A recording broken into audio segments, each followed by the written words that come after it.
Obviously, the biggest news of last week was E3 descending on Los Angeles and the bevy of games that were revealed.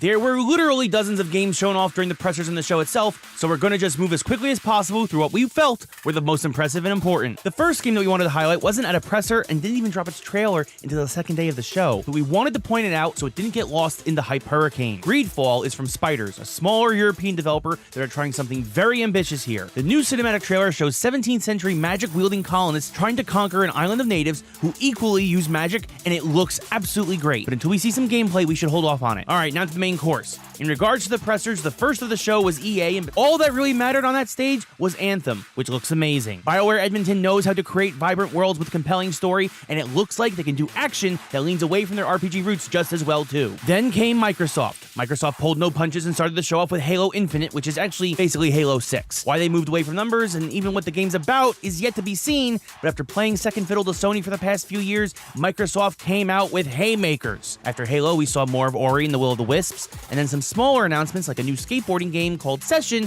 which popped the bubble of fans clamoring for Skate 4 and put to bed all the rumors we were hearing the week before the show. Microsoft also had a strong showing from a variety of third-party games, including a cornucopia of stuff from Square Enix like Kingdom Hearts 3, Just Cause 4, and Shadow of the Tomb Raider, which accidentally took all the air out of Square's presser the next day. People weren't happy about that, had nothing else to show. Capcom also shocked the world with a Devil May Cry 5 reveal, which starred Nero and an even older and more grizzled Dante. Microsoft wasn't just all about the games, though. They also announced the creation or acquisition of 5 new studios, including Ninja Theory, which was a direct shot at Sony after they financed most of Hellblade: Senua's Sacrifice, which was last year's mid-tier darling that stole the hearts of gamers everywhere. Also, We Happy Few developer Compulsion Games was acquired, and We Happy Few finally got a release date for this summer. Look for that to be a big game if it can deliver on its creepy social commentary vibes. The biggest shock potentially for Microsoft, though, was that the rumor of 3 new Gears games coming was true. First, a mobile game crossover with pop vinyl figures, a Gears Tactics game that should make the strategists out there squeal with delight, and of course, Gears 5,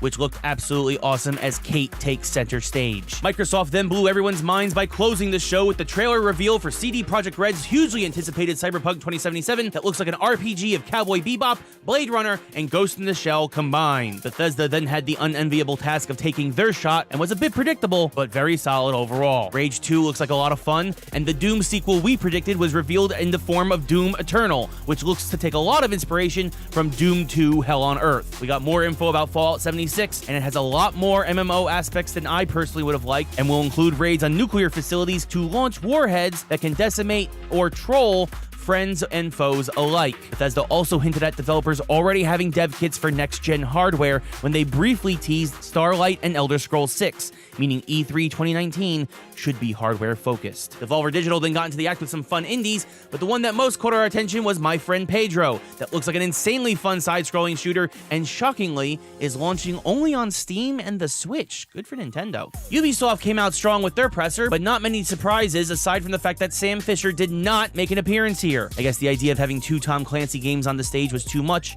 as The Division 2 was a big focus. I actually got to go hands-on with it last week, and it plays similarly to the first Division, but oh man, the enemy AI is way better. We also got new gameplay shown for Beyond Good and Evil 2, confirming last year's conference was not a dream, and Ubisoft's relationship with Nintendo also moved forward with the inclusion of Fox McCloud's R-Wing being available for the Nintendo Switch version of a game called Starlink, Ubisoft's 3-year, too-late attempt at getting into the toys-to-life genre. Ubisoft threw their biggest game of the show out there in Assassin's Creed Odyssey. I also got to play this for about an hour, and let me tell you folks that if you loved Origins, Odyssey is not only bigger and better in every way, it leans even more heavily on its RPG aspects. Then came Sony, who had one of the weirdest pressers I've ever seen. It was a strong start with Last of Us Part 2 out of the gate, and then a long intermission as they shuffled press and those attending in person to another location. Definitely killed a lot of momentum there. Sony then restarted their press conference with some more expected games that continue to impress. Death Stranding is Kojima's latest screw job of the mind, and we're still just as confused as ever. All that seems to be emerging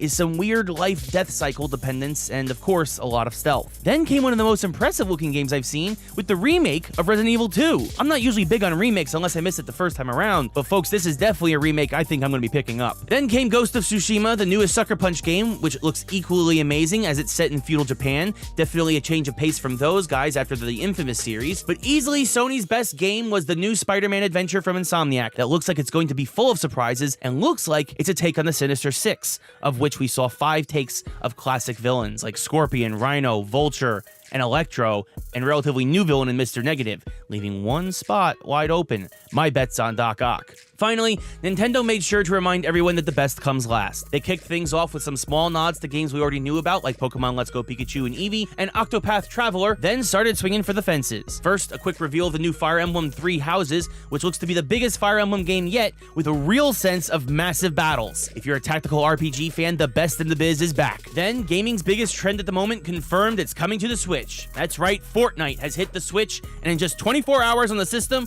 Fortnite had 2 million downloads. It also was quick to remind us that you could take your account from any other system except PS4, again pointing out Sony's ridiculous attitude towards cross-system play. Then, what everyone was waiting for was revealed. We got a full 30 minutes of Smash Bros. Info. The game is called Smash Bros. Ultimate, and it's a brand new Smash. It has every character and every stage that has ever been in Smash, plus it added Ridley, Daisy, and Squid Kid from Splatoon, meaning there are 68 characters on the roster at launch, at least so far revealed. We also got a December 7th release date, putting a final stamp on what was another stellar E3. Thanks for watching First Place News, everyone, and be sure to like, share, and subscribe, and comment below. And now, I can take a nap.